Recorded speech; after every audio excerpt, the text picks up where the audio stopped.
This is Meltdown Live, presented by MyBookie.ag. Use code NEXTROUND at MyBookie.ag for double your initial deposit. You sign on to make a deposit, they double it with code NEXTROUND at MyBookie.ag. Bet anything, anytime, anywhere. MyBookie.ag. Welcome in as we broadcast live here from the Culver's studio. I wanted to call it the Culver's Arena. I don't know why, but I do think that has a nice ring to it once the Meltdown expands to somehow hosting competitive sports. I think that would be a lot of fun. Our sideline reporter for that venture would be the one, the only EG back here with us in studio. EG, how you doing on this Thursday, my friend? I'm good. I would love to be the sideline reporter for that event. Just have your people contact my people. I will. We'll make that happen for sure. We also have Tyler Lionel Johns back here making sure everything is golden. And Tyler, we are gearing up for a marathon evening as we are getting set to go see The Brutalist. Yep. For those that don't know, 4-hour adventure with an intermission. It is a movie that cleaned up in today's Academy Award nominations. Was not the most nominated picture, but I believe still double digits. What, 10 nominations for The Brutalist? I believe so, 10 nominations. And there's been a lot of hype surrounding this one. Does that, be transparent with me here, does that affect your viewing going in? Because out of the theater reaction that I see of you, you have that going in, here's what I was thinking. Going in, here's what I was feeling. Going in, this was my hype level. This one has been, unlike Sing Sing, a movie you gave 5 stars to, it's been properly promoted, and we've gotten just slivers of anticipation and excitement along the way. Tonight's the night we actually get a chance to see The Brutalist here in the Birmingham area on the day of the Academy Award nominations. What's your level of anticipation going into this? Because every time I seem to look over across the Culver studio at you, it's one where I see a little bit of panic setting in that you have to go through this endurance test. There's a little bit of worry that I will be sitting for a 4-hour movie that just doesn't hit the way it needs to, because that is always a risk when you go to the theater, as I've let everybody know in my shorts, is that you can be promised one thing and given another. Right. And so I would love more than anything for these 4 hours to just fly right by and me still be clamoring for more because it's so immersive and I really connect with the characters in the film. But I am afraid that I'm sitting there for a 4-hour slog. There's a chance that it's a pretentious experience. I don't know. We haven't experienced it yet, but there's a chance we look back and go, oh man, that was all built up only to be raising its nose at us. We'll see. But Tyler, when you said, as you mentioned there in your shorts or whatever, I was hoping that EG didn't pounce because she hates cargo shorts so much, and I was worried that she was going to have some sort of attack there. But you're talking about your YouTube shorts, obviously. Yeah, YouTube shorts. I did do a quick look to make sure there were no cargo shorts present. That has become definitely a sticking point for me. Yeah. That apparently I hate cargo shorts. Well, on the next round, if you watch daily, we recommend you subscribe if you haven't already for some reason. The next round, you hear EG's voice every day chastising anyone who's wearing cargo shorts or flip-flops. And together, yikes. Even during the summer months? On the boat, at the beach. That's mentioned. That's all sort of On mentioned the in there. boat. On the boat. Yeah, I'm not going to go further with that, but just know.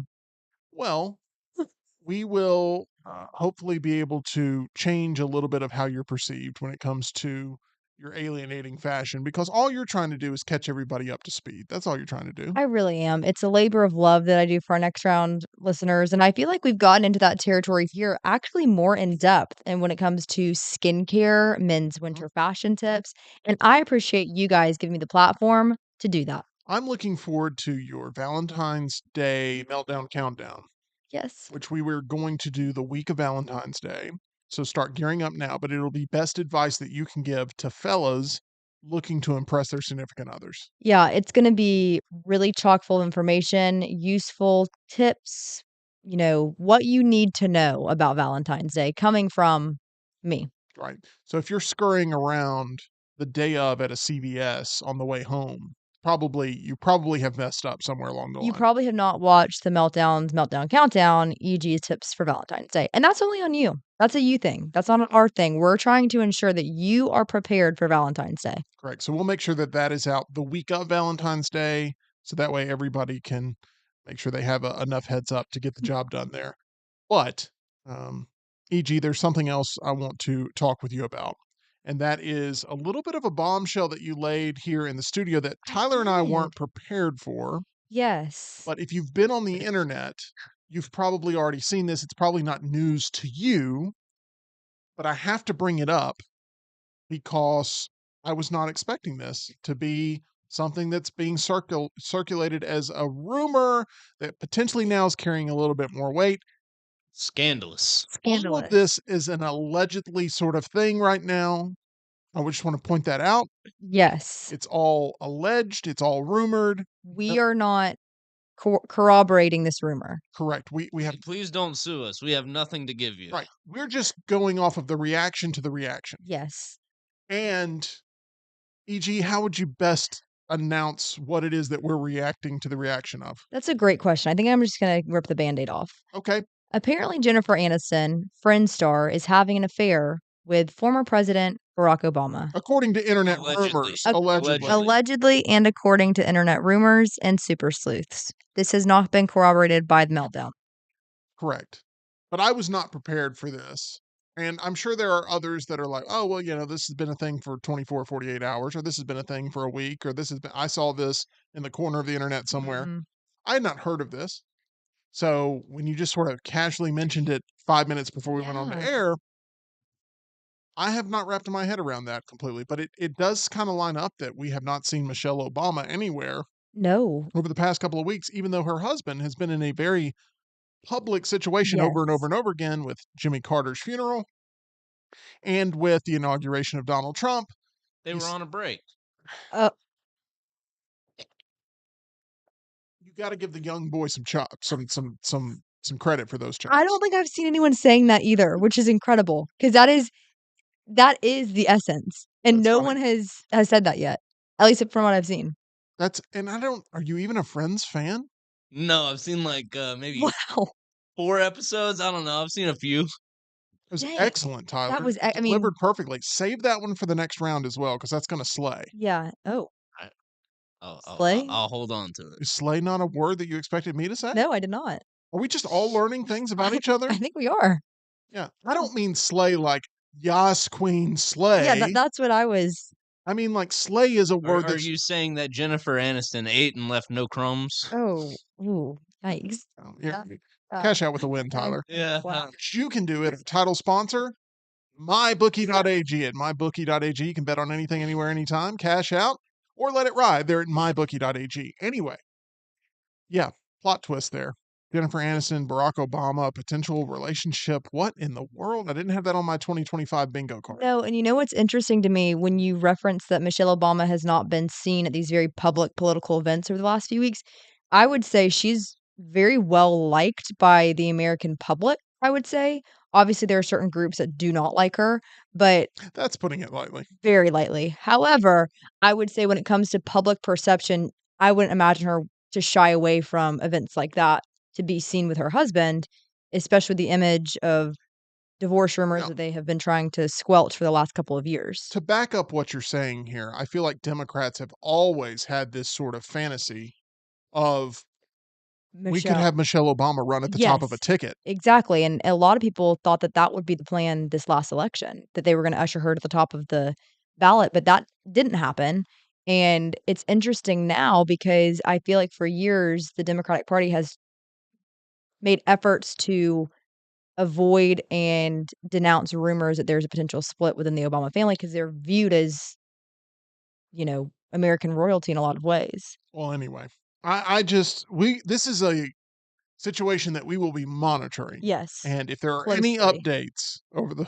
course of the next several episodes, EG, please at any point interrupt us. I mean, honestly, I'm gonna go ahead and pull up the Twitter feed on it just to make sure there has been an update as we've been chatting. But she's trending on Twitter. And here's not a smoking gun by any means, but an interesting point in all of this is that she did turn off of her Instagram comments because they started getting out of hand with multiple account users commenting about the situation. So her Instagram, and I have confirmed that all of her comments are off. Ooh, So let me there we go. see. Latest. Nope, same old, same old. And there's a DM. I guess we should give some context how this leaked. Please. There was a DM that was leaked from someone on Jennifer Aniston's team or a friend that said it's not here. Let me just read it so we avoid any assumptions. Talk amongst yourselves momentarily. Okay. Um, You are wearing your investigative journalist coat today. Oh yeah, that Don't stop reminds me. working. oh, Just sorry. Hunter in the chat wanted to compliment everybody's fits. He likes your Jaws tee, Tim, my Batman 1989 hoodie, and EG's spy coat. Thank you. yeah, two of my top 10 movies of all time being represented in Tyler's hoodie and my shirt. And I guess Mission Impossible, no, no, Bond, Bond. no, closer. closer. You're I do getting have closer. loafers on. Okay. One of Are them. you? I We found were it. okay, I good. found it. What about Argyle? That's a spy movie we No. all saw. Immediately no. Immediately Nominated no. for how many Oscars? A grand total of 0. It's Zero. nominated for 1 or 2 Razzies though. We've got some thoughts to share with you on the Academy Award nominations today. Those are coming up here momentarily. But first, we go to EG with this Yes. latest report on potential Jennifer Aniston, Barack Obama affair rumors. What in the world? Exactly. Yesterday's DM. He's with Jennifer Aniston. My old manager, now a friend, is connected to her inner circle. At a gathering with Jennifer's friends, the affair came up casually. Jennifer herself admitted it. They were sitting with a psychic, which makes it sound surreal, but it's definitely not a secret among her closest friends. The account, Melanie King, whoever this is, said sources in Washington, D.C. political circles confirm this, as well as Aniston circles in New York and L.A. While this is being reported by multiple outlets, there has been no confirmation of the alleged divorce or affair from either parties as of yet. More to come. All right. Well, it's definitely something that is a spicy rumor going around and a little bit of context there. And EG, update us as more I information will. comes about. Want to give everybody an update on the Super Bowl halftime show as this has just been announced. Does anybody remember who's doing the Super Bowl halftime show right off the Kendrick top of your head? Lamar. That is correct. Kendrick Lamar is. Who and is? he will now be joined officially by SZA. SZA's going to I be in there. believe I predicted this There you go. months ago. Do they have There a you go. song together? Is I think it's All the Stars. I think it's Oh, and off Black the Panther. Black Panther soundtrack. Yep. That's a good song. So- And it was rumored when he first got the announcement that there would be a male guest and a female guest. I predicted the female guest being SZA and the male guest being Travis Scott. So 1 for 2 so far. So far, stay tuned. We will see if the great Lionel has predicted the entire halftime show. Charlie XCX is teaming up with A24 to make a new movie called The Moment, based on her own original idea. So there's that. Another sort of music entertainment movie collaboration. This one, I mean, I know, Tyler, you don't love musicals, but this is right there up there with my favorite musical of all time, probably. La La Land obviously is number one, but this is definitely in the top 10, top 15 area. And that is the movie Labyrinth. And it is official that It's on our board. it is on the board up in the top right. We also combined it. We wrote Pan's beforehand as well. So that way, if either one showed Yeah. up, Pan's Labyrinth or Labyrinth, it works because I want both of those in our mystery box DVD pull. But Nosferatu director Robert Eggers is officially confirmed to write and direct a sequel to Jim Henson's 1986 cult fantasy classic Labyrinth. So it is officially going to be a sequel, Okay. not a remake, not a reimagining. So Labyrinth 2 from Robert Eggers, that sounds like a trip, doesn't it? Yeah. Robert Eggers 'cause- with puppets. Yeah, because sequel, you're assuming it's going to keep in with the same style and tone as the original Has to. tie into it. Yeah. So is Jennifer Connelly going to be in this too? I would assume So- it hasn't been confirmed, but All right, somebody call up the creature shop. Get them to open back up. So I am super excited about this because I believe in Robert Eggers and I love Labyrinth. And a lot of people go, oh, you can't touch the original. Well, now they're going to do a sequel. And we've seen this work before. These sequels that pop up 30, 40 years after the original. You may remember Top Gun Maverick overtaking the box office, becoming one of EG's favorite films because now she considers both of them her favorite film. We decided that it was like Kill Bill 1 and 2. Well, yeah, I kind of patched that up for you to make it work, Yeah. but forever I swore you just said Top Gun Maverick was your favorite movie of all time. But I would And agree it's with you. apples to oranges there because Tarantino Oh shot my Kill Bill gosh. 1 and 2 Don't back to even back. no, blah, Originally wanted it to be one movie, but then the blah. runtime was going to be 4 hours long. Oh my gosh. Anyways, I didn't make the comparison. He did. okay, somehow I'm the bad guy for knowing what my friends enjoy. Let's move on to this, and that is the Oscar nominations that were announced today, which, by the way, Saber, see you represented there in the chat. And yes, I am excited. Will I be dancing to that song? No, I will not, because it's a very uncomfortably shot scene, and I don't have the cod piece for it. Um, Not many people did. Bowie, thank you, Tyler, for backing me up. Bowie's codpiece is an extra character in that movie. Yes, It gets enough close-ups. yes, Bowie really set the leggings trend on fire back in that era. E.g., you have no idea what we're talking about here, but No, I don't know if I want I to. don't think I want to talk I about don't it, I don't but think I want to listen to it. I think we might actually get an HR call if we do. we may. Yeah. Hey, Do we have HR here? No, but we Yes, would we do. still get an HR call. I think we do. you can see Hoggle in Scottsboro, Alabama, at the unclaimed baggage store. Oh yeah, you visited Hoggle. I've Oh. been. I've been to unclaimed baggage. Well, go check out Hoggle locked up there in the cabinet whenever you get a What is chance. hoggle? Hoggle is a character from Labyrinth. Hoggle. Anyway, I don't know if anybody heard that, but Hoggle's a character that is in Labyrinth that's sort of the first friend that Jennifer Connelly meets that sort of takes her on an adventure through the world and helps explain all the possible dangers that she could encounter. Did So, you see a large grotesque puppet in a glass cabinet when you were there? At unclaimed baggage? Yeah. It's not coming to memory, so probably not. Wait. I will. Are they selling it? No. No. Okay. It just happened to arrive there and they were like, oh my gosh. And they've preserved it and taken care of it and put it on display. Wow. There's a couple things they've done with that. Anyway, it's a very interesting story. Eventually, what I need to do is every time we have a Labyrinth update, I'm going to get you to put up a picture of Hoggle that I took at the unclaimed baggage store. So we'll make that happen. Do But we know where Sir Didymus is? I have no idea, but I know that is your favorite character in Labyrinth. Yeah. And I like Sir Didymus. he's a very confident character, but I did not see him at the store. Okay, we've got to get to the Academy Award nominations that were announced today, and I think we may get a Lionel lean in here today, EG, Okay. because he's pretty passionate about this subject, but I don't want to force it. If you don't feel it, that's fine. We can't. Can't force it. But we got to talk about what was one of your favorites, if not your favorite movie of 2024, Dune Part 2. Was that officially your favorite movie of 2024, or did Nosferatu somehow edge it out? Dune started off as number 1 for me. You saw it like 16 times. I did. And then Nosferatu started sneaking its way up the list. And then I just thought, man, Dune is awesome. Dune's staying number 1. Okay. Well, you haven't seen The Brutalist yet, so I mean, hold your horses. We haven't officially locked down those 2024 rankings. Is Sing Sing not on that list? It's like number 3. Can't believe I know this And information. it might drop even lower just because I think about Alien Romulus and a couple other movies a lot more than I think about Sing Sing.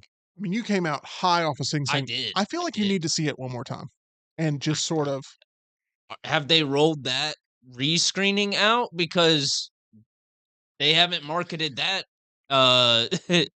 as much as they did the first time. They screwed up the release of this movie. It was horribly rolled out. But one movie that did get a re-release was your favorite movie of the year in Dune Part 2. And a lot of people, including myself, feel like the second one is far superior to the first one. Yes. Like, whether you love Dune, hate Dune, whether you're, cold on it, warm on it, whatever. I think it's like almost unanimous that part 2 is better than part 1. And what is achieved on screen, even though narratively I didn't enjoy a lot of Dune part 2, it's an amazing feat of filmmaking. Oh yeah.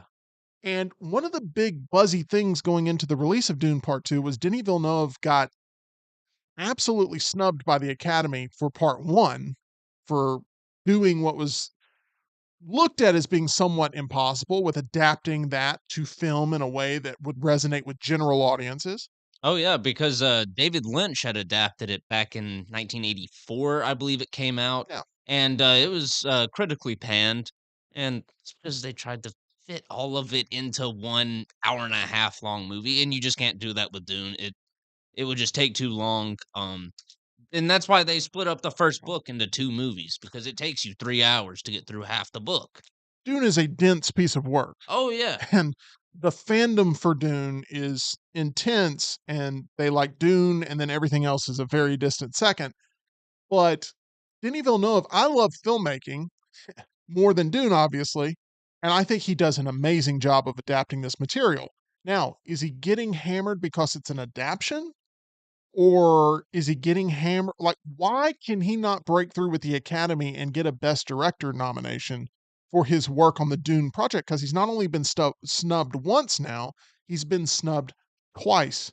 And it's created a lot of outrage from people who just really like smart cinema and really like the best of the best being awarded or being at least nominated for their work.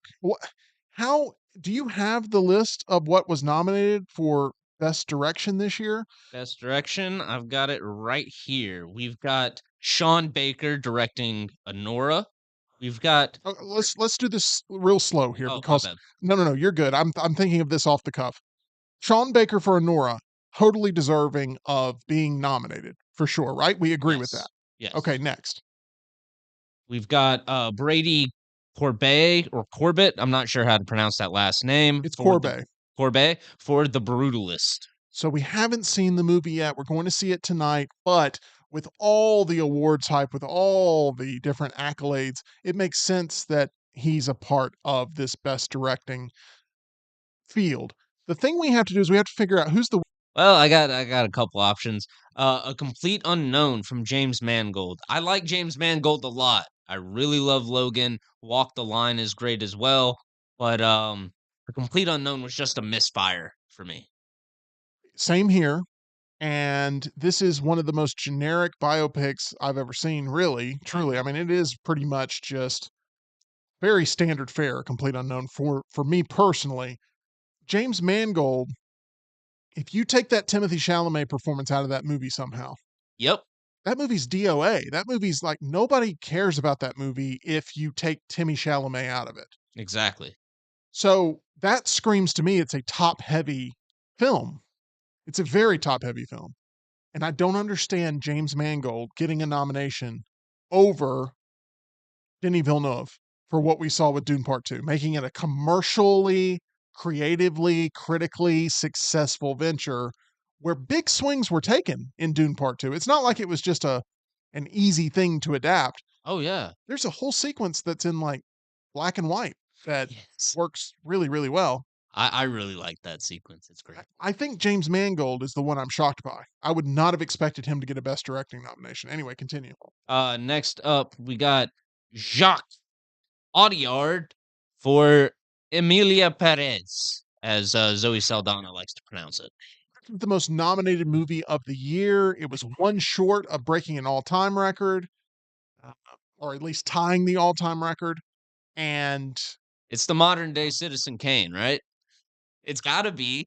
I hope this movie, I couldn't make my way all the way through it, but if you've watched this movie and you love it, I'm sorry, but I don't like this movie very much. It is the opposite of what I would deem a commercial success, even if it's on Netflix, because people aren't really clicking on it. This is still should be here based on the clout and the momentum and the campaign. This is a group that's been campaigning hard for this film, and they have earned the best directing spot just simply from the campaign they've put behind this film. I mean, Netflix they bought up the rights to this movie and they have promoted the heck out of it. And that's what you get. You get a best directing nom for sure locked in when you have a campaign that supports its creators. And then finally, a little bit of a surprise here. We got the substance. The director Coralie Farge. That sounds Far, right. we'll go with it. A shock, but this is a good shock because horror typically is disregarded by the Academy. Oh yeah. And the substance has been sort of our champion for, okay, take the baton and run with it and represent the entire genre. And I'm rooting for the substance in everything they're nominated in. Mm-hmm. I'm rooting for the substance. Yeah. However, I said this before, I'll say it again. I think the substance was about 20 minutes away from locking up Best Picture. I agree. That last act just really takes it off the rails to a point where you just wish they had taken a more, I don't know, grounded sort of ending to it and just landed the plane. But I think Demi Moore's speech at the Golden Globes is what propelled this into the nomination for Best Directing and Best Picture, and we'll get into it later, but For she sure. killed it. But you're telling me out of these spots in what was a relatively weak year that you can't find a spot for Denis Villeneuve in there for one of these top 5? Full squeeze. Full squeeze. I'm not the biggest Dune fan in the world. Poppycock. I agree. What other words can we use? Malarkey.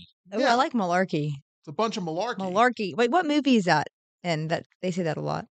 Sorry, that's a broad stroke. Keep going. I apologize. You do ask a lot of questions that we don't have answers to, so I give you credit for that. Like impossible questions to answer. I feel like former President Joe Biden brought it back. That's true. He said malarkey? He said malarkey a good bit. He did. Yeah. Interesting.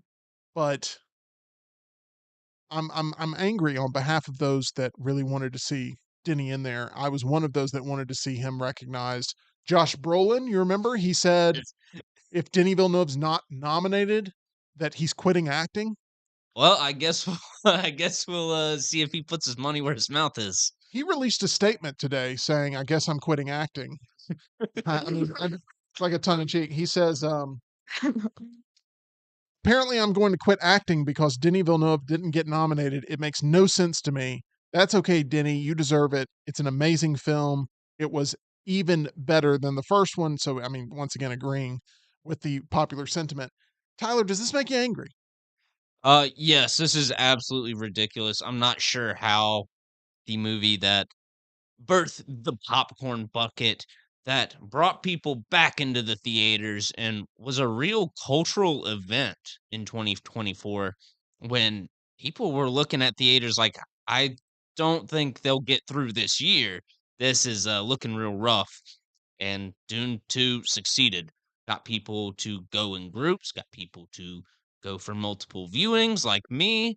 And I think it's just a masterclass in filmmaking from top to bottom. Every element of filmmaking is perfectly executed in Dune 2. Well, the Academy, unfortunately, disagrees with you, Tyler, and they got other obligations to meet. I believe so. Let's go ahead and go real quick to Best Lead Actress in this because we have already sort of talked about how we believe that Demi Moore propelled herself with that speech at the Golden Globes to secure this nomination and to really support the film's efforts to get as many nominations as possible. But when you look at the nominees, there's one that's really two that are clearly missing here that both were going for the same sort of segment of the vote, and that is Nicole Kidman for Baby Girl, which Baby Girl was not nominated, I don't think, for a single thing. Really? Completely shut out. I saw so much social media buzz about that movie, more so than the substance. It promoted itself as this high stakes affair movie, and it really left audiences either uncomfortable or laughing the entire time, or uncomfortably laughing the entire time. Yes, it became a TikTok trend. Oh, it did? To film yourself before seeing it and then film yourself coming out of it. Oh. Yeah. Well, not enough Academy voters thought that Nicole Kidman delivered there in Baby Girl. You also have Pamela Anderson not being nominated for The Last Showgirl. I ain't heartbroken over that. I understand, but I thought she was fantastic. Really, Demi Moore, Nicole Kidman, Pamela Anderson were all going for the same block of voters. They were going for movies that sort of have the theme of aging actress or aging entertainer trying to find their way back to the spotlight or find themselves Mhm. as a person just separate from the attention. 1000% Demi Moore won out in that battle, and she holds one of those spots. But I know personally you have to be rooting for Mikey Madison. You know I am, Tim. You know I am, Tim. Although I would love to see Demi Moore win as well. It could go either way for me. Cynthia Erivo also nominated for Wicked. Fernanda Torres for I'm Still Here. Not sure what that movie is. Carla Sofia Gascon for Amelia Perez. And then, like Tim said, Mikey Madison for Honora. Loved Mikey Madison in Honora. I think just a fantastic performance. She has a very wide range of emotions in that film, but I'm leaning Demi Moore For who's going to win it? for who's gonna win it, and I hope you're just my right. personal favorite. I hope you're right. I hope she does win it because Love Honora though. Going to see it again this weekend. that would be big there. Let me know what you think of it the second time around because I'm sure you'll love it even more because you know exactly what you're getting with it. So I think you'll love it even more. All right, let's go ahead and move on now to best lead actor in film because we can't give you a full we can't give you a full take here on who we believe should win because we need to see Adrian Brody in The Brutalist tonight. But we have seen a mix of every other performance. You've seen all the other four. I still need to see The Apprentice, but I thought Sebastian Stan may be nominated for A Different Man, and instead he got the nomination for The Apprentice. A big year for Sebastian Stan, who ends up in that fifth spot that was really the wild card spot. It could have gone to someone like a Daniel Craig for Queer.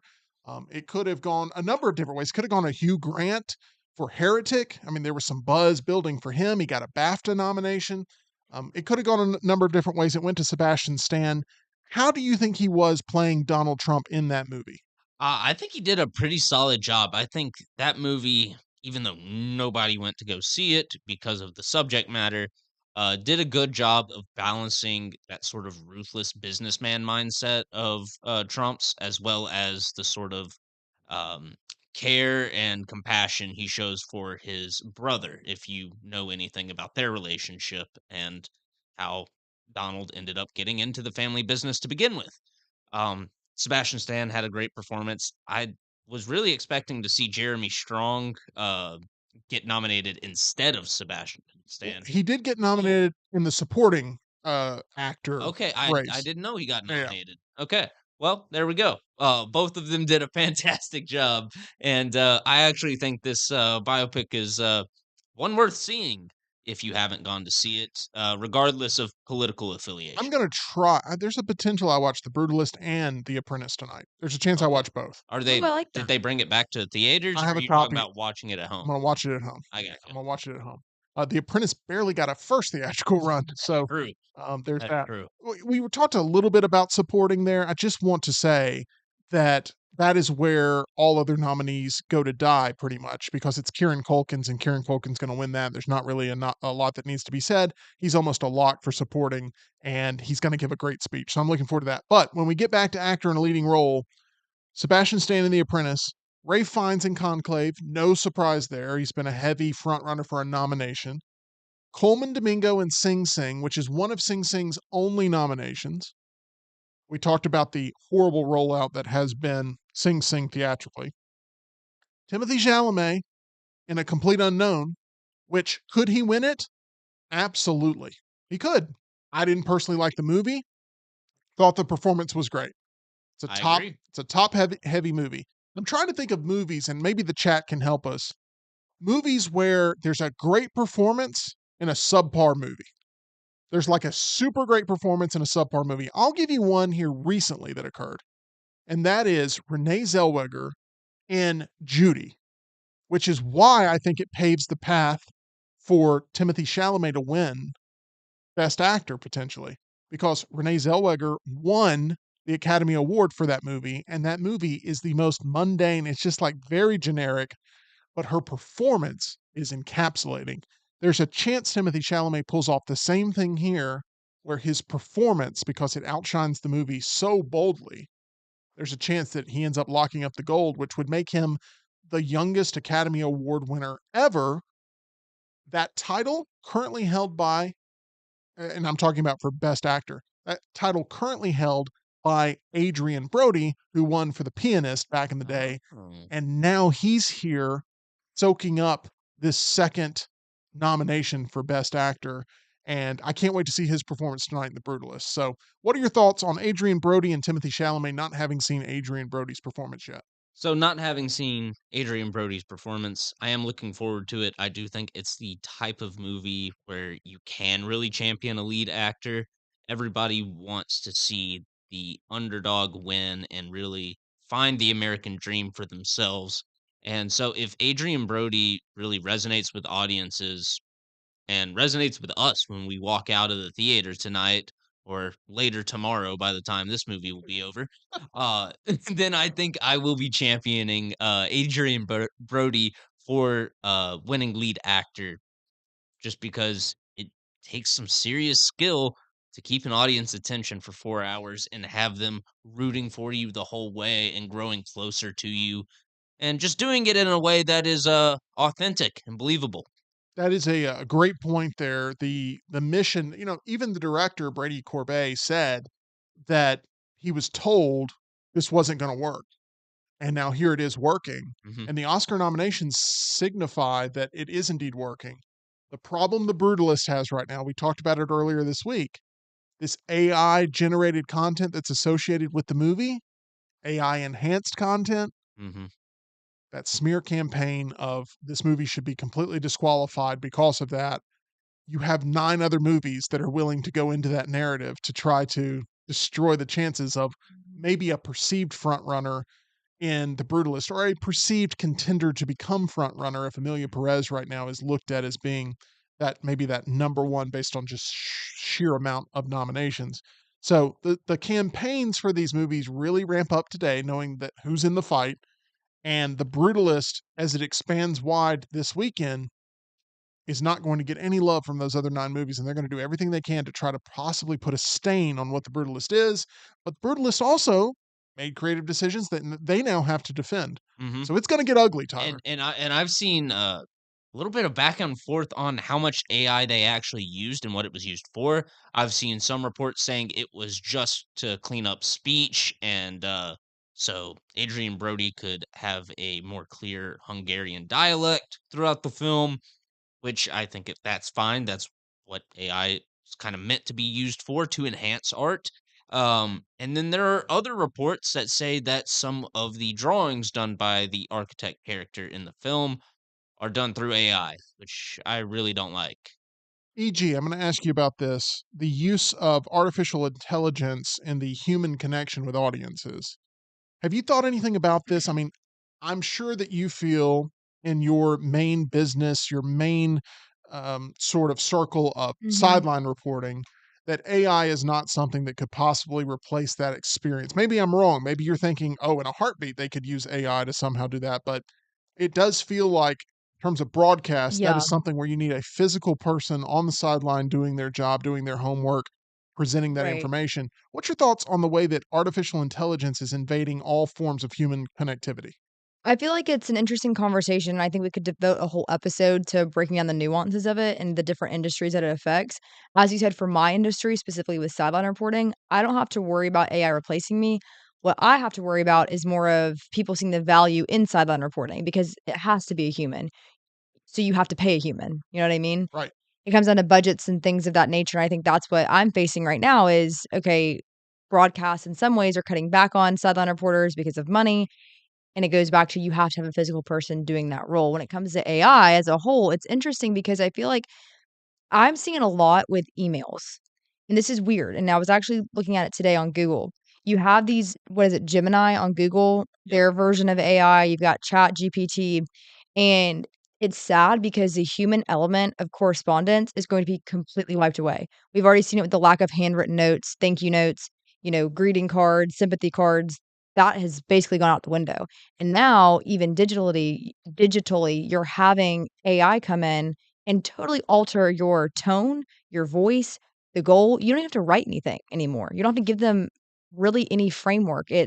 They're reading the email that you just received and they can regurgitate a response like that. That is insane to me. You're very old school when it comes to forms of communication, Yes. in my opinion. Like, you value that. You know that there's something in that that Mhm. is irreplaceable by Right. a computer Right. or, artificial intelligence or even alien life forms. But I don't know why I'm going off on this tangent, but this is exactly what the industry fought against, is the Yep. invasion of this technology that replaces human capital. Mhm. And the brutalist, I said this from the get, is going to now be facing an uphill battle, having to fend off anybody who wants to question the legitimacy of the production that has been assembled. Right. Right. Because the industry is going to maybe make a statement by limiting the amount of success the Brutalist has, because all of these nominations, all of that voting took place before this became a story. Interesting. So now there's a round two of voting, which is let's determine the winners. And as more of this heats up, the Brutalist is going to lose potential momentum in their campaign. Now let me ask an industry question. When it comes to artificial intelligence and CGI, what is the inherent difference? When it comes to, oh, I get what you're saying, like computer generated imagery Yeah, and compared artificial yeah. intelligence. So computer generated imagery is still produced by designers, physical people. They're in there creating the pixels and images Right. to put A, onto screen. a lot of it done in post production. I mean, there are entire studios, entire warehouses that, their dedication is to creating visual elements for film. Okay.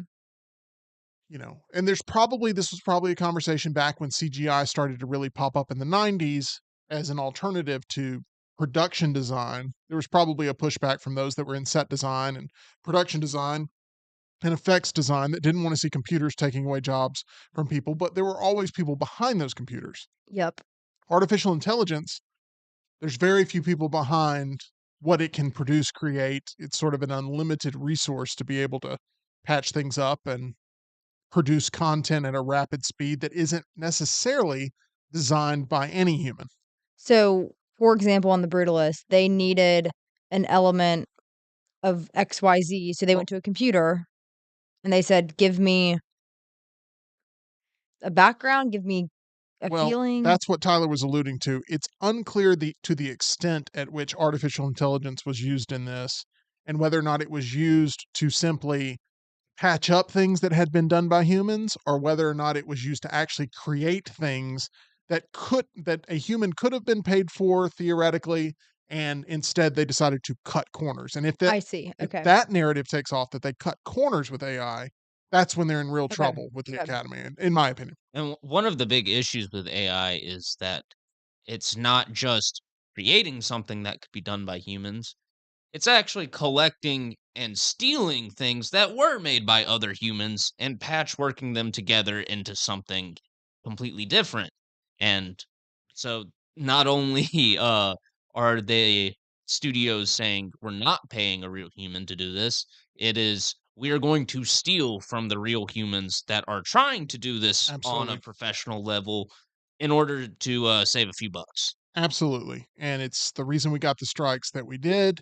And it's the reason that we're sitting here now talking about sort of the uphill climb, even having not seen the movie yet, that the Brutalist now faces because of this report and because of the momentum behind it. So we'll see how that affects the campaign. Speaking of the Brutalist, that was my nickname for my former dentist, the Brutalist, because they absolutely put me through the ringer. I mean, I was in a lot of pain, and it was a brutal and miserable experience. And they once again led me into a situation where I had the wrong teeth being extracted, and I've never been in so much pain to the point where I lost faith in dentistry altogether until I met the team located on Grants Mill Road that is Alabama Dental Associates. And I'm a patient there. I have an appointment next month, looking very forward to meeting up with Dr. Brian yet again.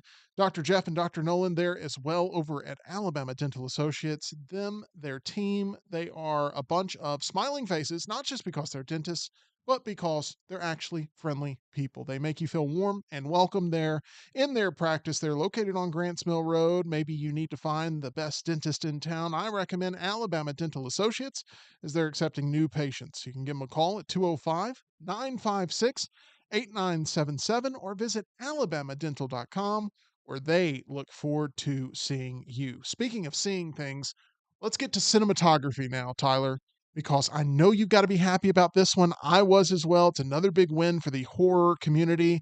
There's really only one movie that I really want to focus in on cinematography, and that is right there towards the bottom, Nosferatu.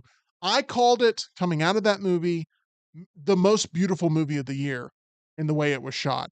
We're not getting a Lionel lean in. E.G.'s missing the show here.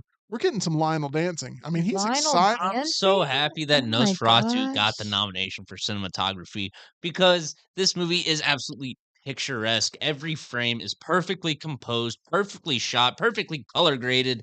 It's Oh, absolutely beautiful.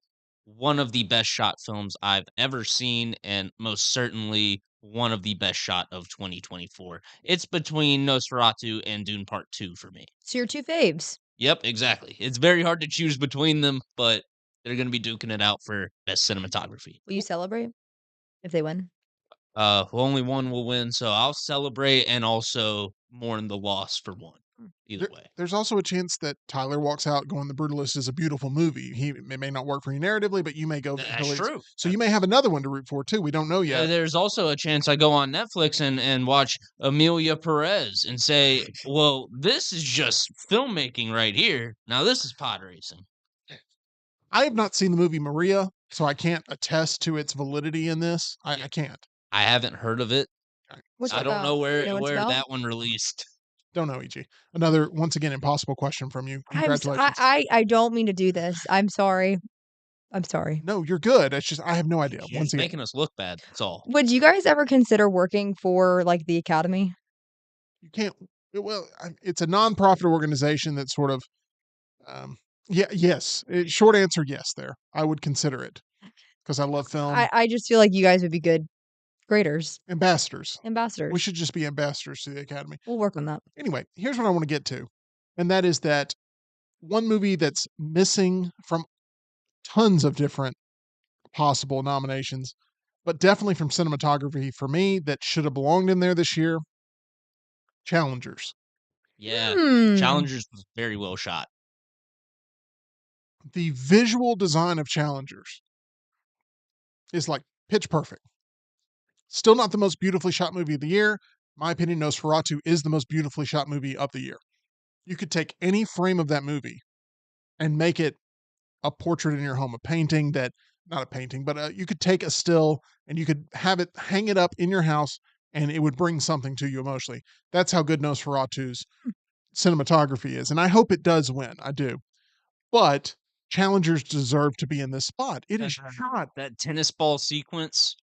I've even seen that. At one point, you're on the tennis ball. Is it? I Yeah. mean, they had it where they could shoot under the court. I mean, it's like one of the most well shot movies I've ever seen, and Wow. it adds character to the movie that Oh wouldn't yeah. exist if they just shot it normally. How Challengers didn't get a best cinematography blows my mind. I understand some of the other stuff, but Challengers I think didn't get a single nomination. I did not see I it. don't think it got a single nomination here in the Academy Award nominations today, which it was one of my favorite movies of the year. It was one of Tyler's favorite movies of the year, but cinematography is where I feel like it definitely had a shot there, but no love for this tennis movie.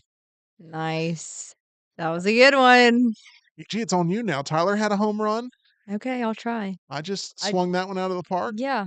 Mm, Now it's on you. okay, Okay, I'll try. we'll get there. Duck Dynasty Cruise, everybody. No, Oh, I'm kidding. Okay, excited for that. so yeah, the fact that Dune Part Two, by the way, I'm still a little irked. I think I'm more irked than you are. The fact that Dune Part Two got nominations in all these categories, all these technical categories, all Yes. this. It's like, They're like, it's got some great visual effects. It's beautifully shot. Uh, it's one of the best movies that came out last year. Yeah. The director, garbage. right. It's perfectly pieced together, except for the guy that pieced it all together. You could say he got buried. Dunes. Oh, I thought you were making a Barack Obama joke for a second. No! Oh my gosh, no, we are 'Cause not we all know doing who that. got buried. We all know Yeah, who got buried. we do. Anyway, He was buried. Alright, well, okay, we're let's gonna get stop. sued. Okay, we're not. We're not, We're EG. not. Don't We're bring not. that on me, Ricky Bobby. Okay. Let's now go to Best Original Screenplay. Read these off real quick for us, Tyler. For Best Original Screenplay, we have the nominations: Honora, written by Sean Baker; The Brutalist, written by Brady Corbet and Mona Fastvold. Sorry, the text is real small. We have Real Pain, written by Jesse Eisenberg. We have September 5th, written by Moritz You don't have Binder. you don't have to go through those. The Substance. There you go. I am rooting for a Real Pain here. Oh, yeah. Now, I would be happy if September 5 or September 5th, however you pronounce it, I would be happy if that movie won. I would. The Substance, I would be very happy if that movie won, even though somebody sat down and wrote that third act. A Real Pain, though, like Jesse Eisenberg, I thought gave one of the best male performances on camera in the movie. He directed it as well. This is his chance to get some love from the Academy, and it would be a huge win if A Real Pain ends up winning. That's the one I'm rooting for currently. I haven't seen The Brutalist yet. Definitely not rooting for Nora, but I'm excited about Jesse Eisenberg being a part of this ceremony, not just rooting on Kieran Culkin, but also having some skin in the game for Best Original Screenplay. So I'm excited about that. I'm rooting for a Real Pain, but I'd love to see Honora win. I'd like to see Honora win. I don't know why that movie annoys you so much, but It's a bunch of screaming the entire time Ooh, I with don't like that. every level of debauchery that you could have on screen while a bunch of screaming is going on. It's like an episode of the Jerry Springer Show or an episode of Jersey Shore. Like, it's just people screaming. I was watching Cheaters last night during my pool game. Oh, how'd it It go? was playing in the background. I've won 3 weeks in a row. Okay. So Maybe the king is back there, but not a poker. no. Oh, yeah, the king has to go in order to come back. Like, that's the whole point of the gimmick. Yeah, so maybe he's at poker. I mean, he's at the pool table. But Right now, he's dominating pool. Yeah. Yeah, so that's you where still he need is. to watch Fellowship and The Two Towers, and then you can have the Return of the King. Good job, Tyler. You now have 2 up on EG. Now, here's my question. Not question. Here's my comment. Watching Cheaters last night, a bunch of characters screaming at each other, kicking each other right between the legs in the parking lot when they fall over and Good stuff. TV. Yeah. That reminded me of Honora. I started having Honora flashbacks because that's all that is. It's just a bunch of screaming and kicking each other in private parts. That's what that is. Did you ever see the true TV show Hardcore Pawn? Yeah. EG knows what I'm talking about. Somebody would bring in just like a broken TV, and they'd be like, "We can't take this. This is broken." And it's like, "You!" And they got to be dragged out by security. That one in Operation Repo, great. Oh, all the repo shows. There was one that was called like Repo Games, and like if your car was up for repossession, they'd show up at your front door, and you could answer trivia questions to get your car back. Imagine like somebody just knocks on your door 6 in the morning. It's like, all right. US When was the history. Spanish Armada? Or we're taking that Honda Civic out there. I feel like the show's been repoed here. Anyway, Would you like to answer some questions to try and win it back? as long as EG's not asking them. Sorry. All that trash television you guys just went through Yeah. and got excited over, that's what Honora is like. So enjoy it. There you go. I hope Honora doesn't win anything. Me too. It's a debate between whether Honora or Wicked would make me angrier to see it win. And then the answer I come up with is Amelia Perez. Like, I'd rather, like, if it comes down to Honora and Amelia Perez, I'm Team Honora. Give me a t-shirt. I'm signing up for the Criterion when it releases. Is there Like, a popcorn bucket?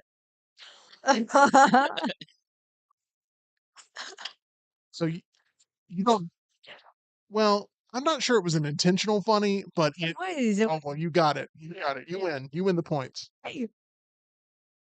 Adapted screenplay. Let's go to adapted screenplay here, Tyler. Original screenplay was gonna be the highlight of the whole thing. All right, for adapted screenplay, I'm not reading out the authors this time. It's A Complete Unknown, Conclave, Amelia Perez, Nickel Boys, and Sing Sing.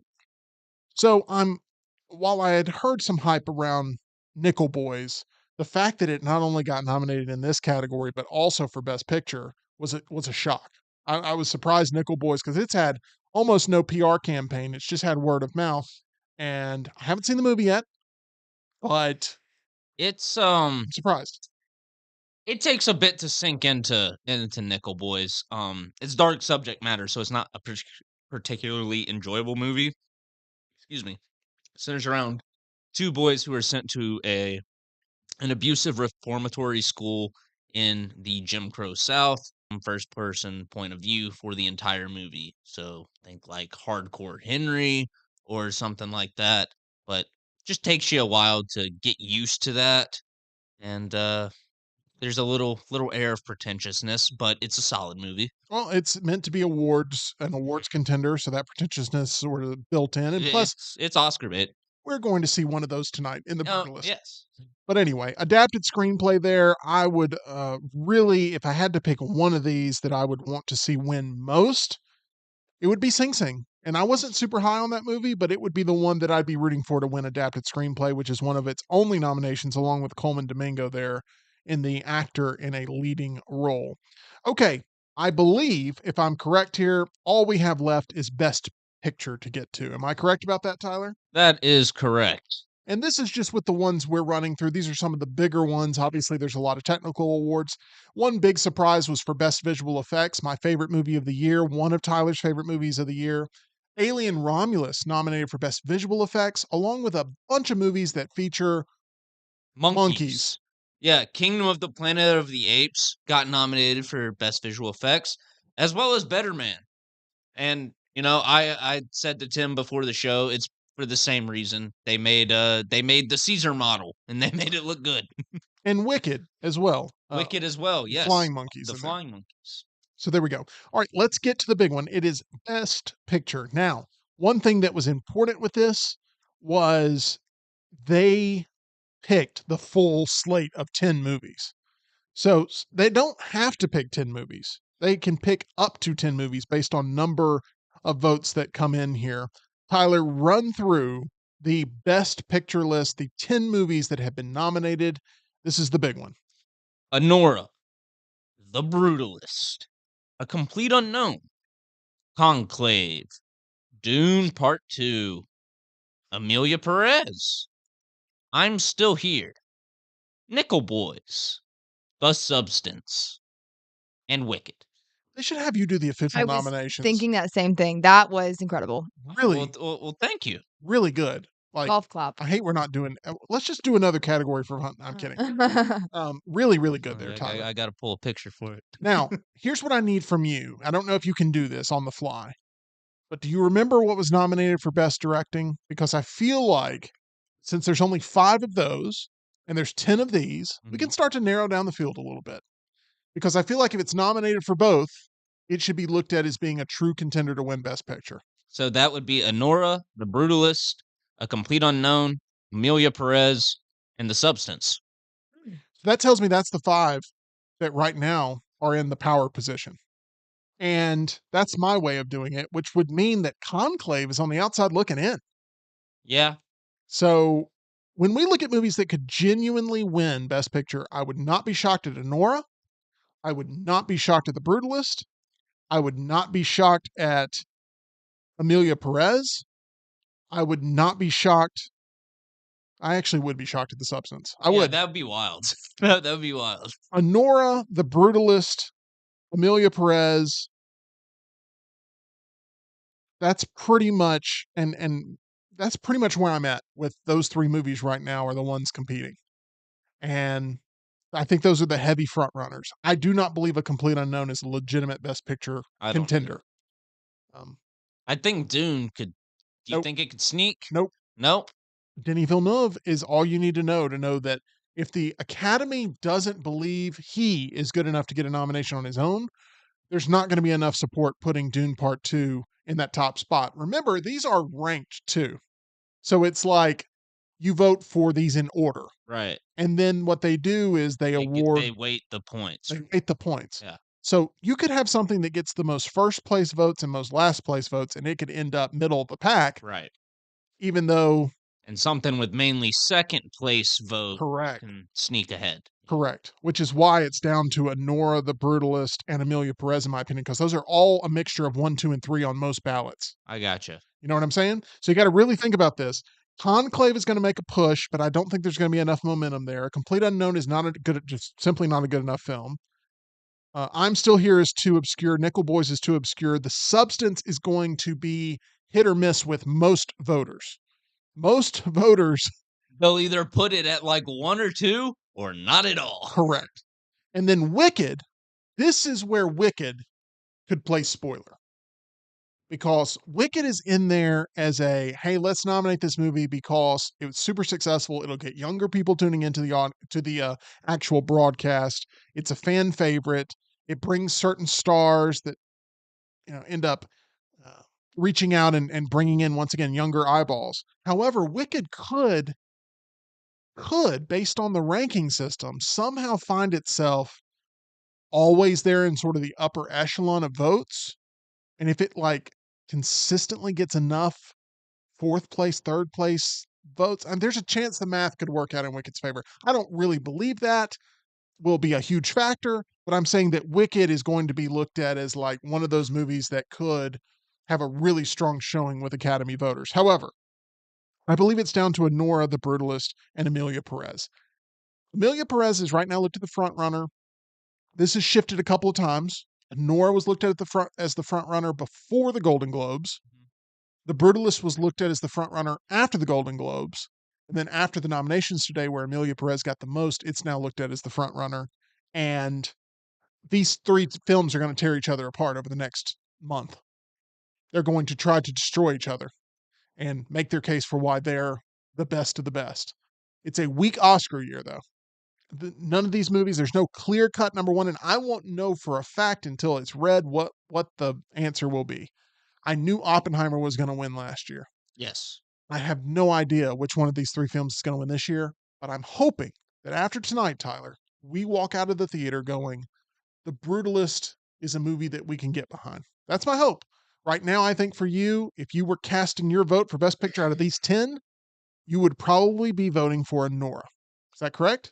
No, Well, you'd be voting for out of Dune these Part 10, 2. I would cast my first place vote for Dune and my Sorry. second place vote for Anora. You're correct. You're correct. I'm sorry about that. I forgot that Dune Part 2 was actually shown some love in the Best Picture category there. But yes, and Anora would end up benefiting the most from your vote. Yeah, sadly, I think Dune Part 2 is the Green Party on this ballot. Yes, it is. It really is. It's I love it, but whew, no chance. It's lucky it was nominated. Yeah. It really is. Which is a real shame to say with just how much of an achievement that movie is. Yeah. Just every element, every facet of filmmaking is well represented there. Yeah. I don't know. There we have it. The 10 movies nominated for Best Picture. No Baby Girl there. No challengers there. Trying to think if there's anything else that's like a real shock that didn't make it. Sing Sing. No Sing Sing there. So that's where we're at. We are going to go see The Brutalist tonight. We've been gearing up for it. I had a huge lunch getting ready for this. Oh yeah, y'all had an establishment in Birmingham for lunch. That is correct. We did have an establishment in Birmingham. Did. I didn't drive out of town to pick up lunch today. Good job. Good job there, Thank you. EG. And we appreciate all the efforts here from EG, from Tyler, from all of our chat. Thank you so much for being a part of the show, embracing Meltdonia. If you missed it earlier this week, we had our big DVD box every single day. EG asked me, are we opening up a DVD box I today? know. I got so excited today because we have a box on the floor. Why? Tell me again, When like, she came in, her hands were shaking. like, why are you jonesing for the DVD box so badly? What is it about it that you love so much? Few things. I love buffets in life, and that really constitutes a lot of different areas of my life. So this is like a buffet. It's just a ton of Okay. Cut back to me. what? Is there anybody, I mean, this is a conversation between me and Tyler. Is there anybody on the earth that would see EG and go, that's a person that loves buffets? Not a one. Not a single person Not would a say that. one. And I want to say we've had a I've witnessed her like eat 3 bites of a sandwich for lunch. And Yeah. then other days I'll see her take down a whole cake. Yeah. Ush constantly complains she can't finish one plate of food. Yeah, 'cause That is true. I like to have options. I like a buffet because I can get a little bit of this, a little bit of that, a little bit of this, go back for what I actually liked, not constrained to one item. There's no way you get your money's worth at a buffet. That's all I'm saying. I mean, maybe I don't, but I love the experience. Okay, that's fine. And I don't want to take that away from you. Thank you. But I am shocked. That was the biggest shock of this whole day is that Yeah. you're like, I'm a huge buffet fan. Love buffet. Country buffet. Oh, my Okay. favorite genre of food. And you feel like the DVD box is the buffet of the Meltdown studio. Yeah, and I love the different reactions we get. Like, I don't know, I just like the build up, the anticipation. It's all like, just high energy. I like stacking. I like the reveal of what's going to come out of the box, like trying to guess it based on like the back of it. It's nice. There's a certain oddness to it for sure. Yeah, because quirkiness. the residue on the cases, Ugh. there's predictions of what will be in there. Alan's picks. Alan's picks, which happened one time and you've never let us forget it. No. No, I'm kidding. Shelby County Library was box 2. Shelby County Library. I believe Ush is on that one. So, yeah, a lot of excitement there. Make sure you check out that episode for sure and see what we drew out of the box because this last one, spoiler alert, the best one we've done. Yeah, for sure. It was good. This was the best box. Yeah. We started off hot and we stayed hot mostly throughout. So it was pretty good there. We're going to see The Brutalist, but one thing that doesn't have to be brutalized, that is your bankroll at mybookie.ag. They help you build it there. Make sure you use promo code next round for that first time deposit bonus there at mybookie.ag. Bet on anything, anywhere, anytime with mybookie.ag. We appreciate them as our title sponsor here of The Meltdown. We'll see you again tomorrow. Let us know. I mean, what's the deal with Denis Villeneuve not getting Oscar love?